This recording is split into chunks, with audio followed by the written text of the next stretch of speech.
let's talk about some bad comic book art.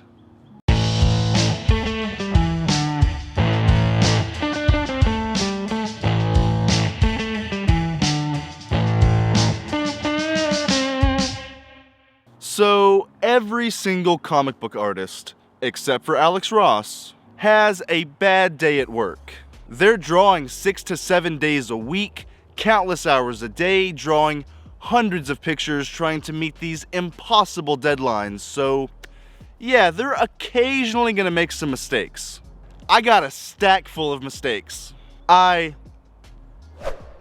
dug through my collection of comics to find the absolute worst comic book art that I own.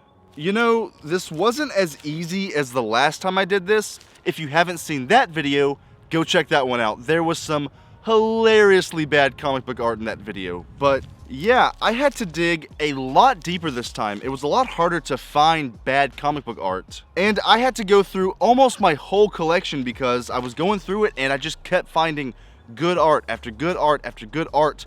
Last time, I was just finding bad comic book art out the ass. This time, it was harder, but I did manage to find a few examples of some absolute booty, some stinky cheese, some absolute garbage. So here we go. This is the worst comic book art that I own, episode 2. First up is the major crossover event from 2012, Avengers vs. X-Men, illustrated by multiple different artists, but the section that I'm going to be talking about was drawn by John Romita Jr. Did I say John Romita? Who's John Romita? It's John Romita Jr. Man, it might just be me, but I am not a fan of his art. I am not a fan of the way that he draws characters. They're so blocky, they're so stiff, they're so unenergetic, his art is very stale. He seems like he's still an art student, and just me personally, I don't love his art. And man, it really shows in this comic. All through this, there are so many examples of just ugly characters in the background. If you'll notice, he puts in I know you can't put a lot of effort and detail into characters in the background, but he puts minimal effort into it. These characters, look at these. Just over and over, just ugly, nasty, janky looking, unproportioned characters in the background. But other than that, I want to focus on 3 specific examples. This is the most unthreatening, unbadass, dumb little Avengers assemble that I've ever seen.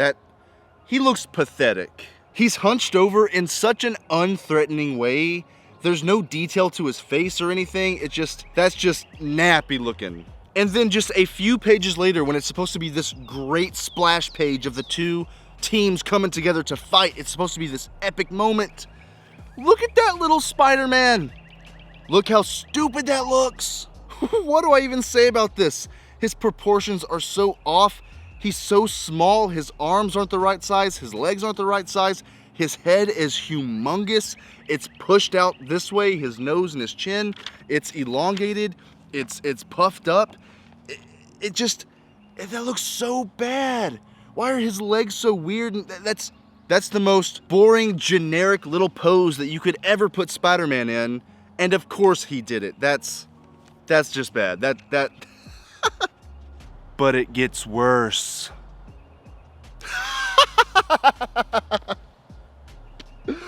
Oh my God! What in the hell was he thinking? How is this possible? How did this happen? I get that sometimes you can't put a lot of detail in the background characters. Sometimes there's gonna be some wonky proportions, but really?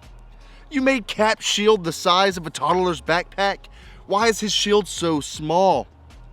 Look how small and teeny weeny that shield is. That is hilarious. And I thought, okay, well, is something going on? Can his shield shrink and grow? Is there some kind of nanotech? I don't know. I was trying to make excuses for it, but no. The rest of the pages, his shield is normal size. Just in this one frame, this one amazingly bad frame, he makes his shield the size of a backpack, a kid's backpack. His shield is so small. put that shield on his arm, and it's like one of those little play ones for $10 that you get at Walmart. How did he draw? Because he had to go in and draw that circle, and then he had to draw another circle, and another, and then a star on it. Then he had to look at it. Somebody had to color it, and they allowed this to happen. They couldn't have edited this to make the shield look bigger? That's amazingly stupid. That is an oversight of epic proportions. Yeah, but this whole comic, this whole damn thing, all of the parts that John Romita Jr. draws, you can find stuff like that in all of it. It's so bad.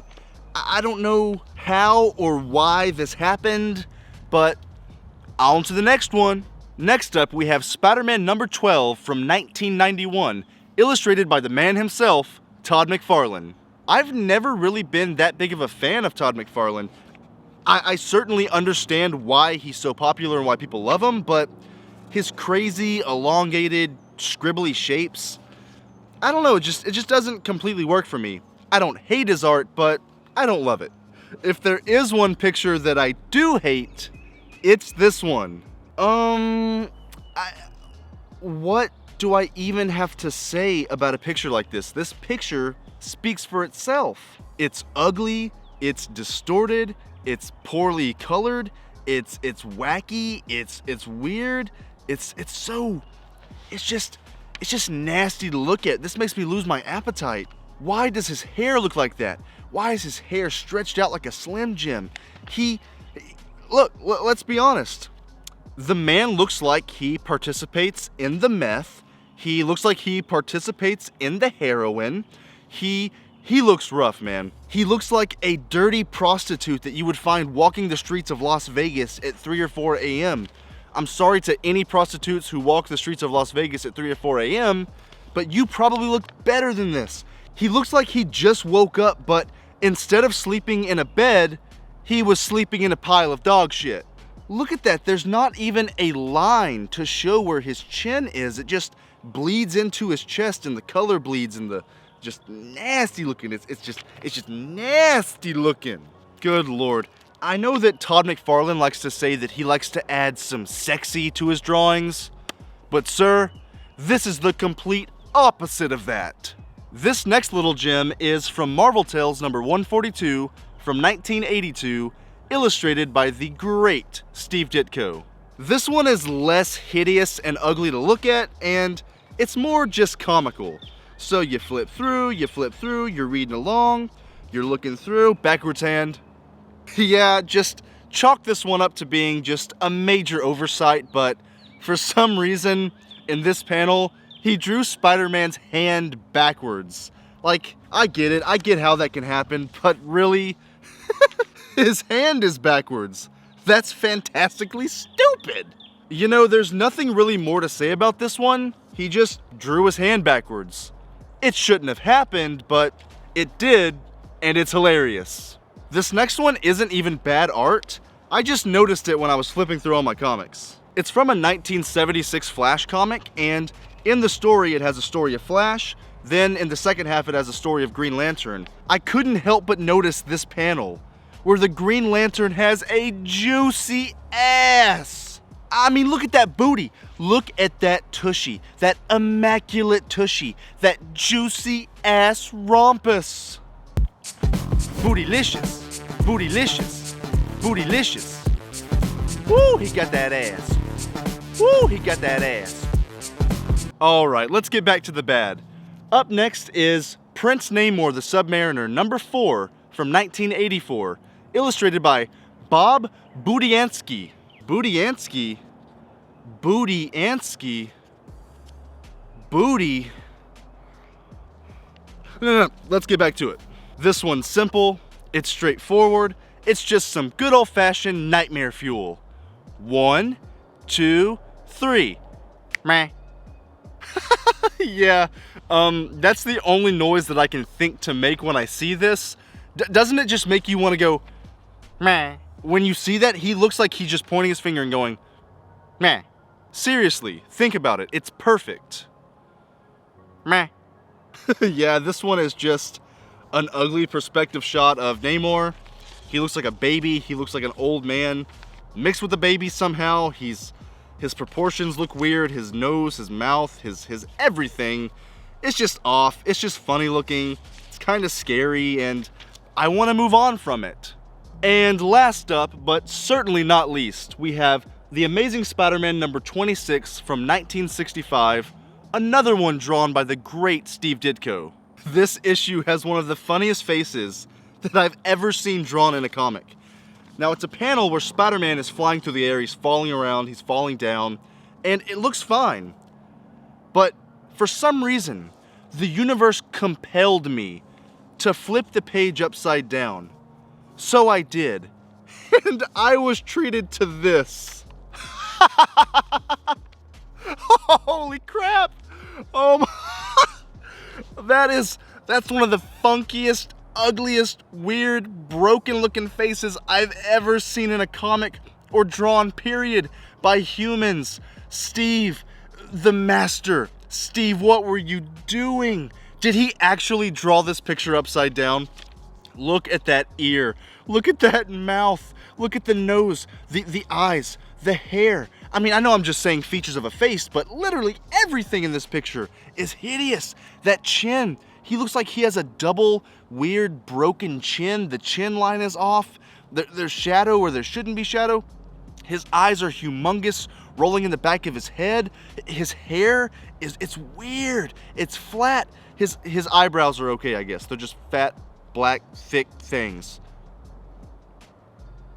But look at that ear, that melted, huge, fat Dumbo ear. And his neck, it's fat, but it's also shrunken in at the wrong places.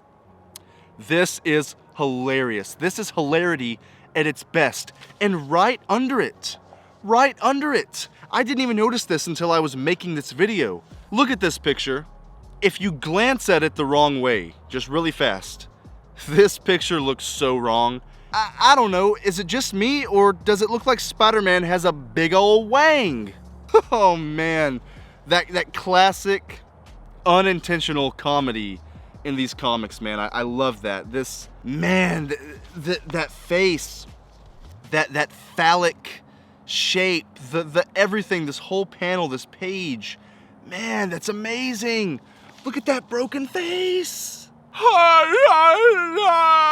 Oh man, that's good. Because even when the art is hideous, it's terrible, it's ugly, terrible comic book art is just as fun to look at as great comic book art.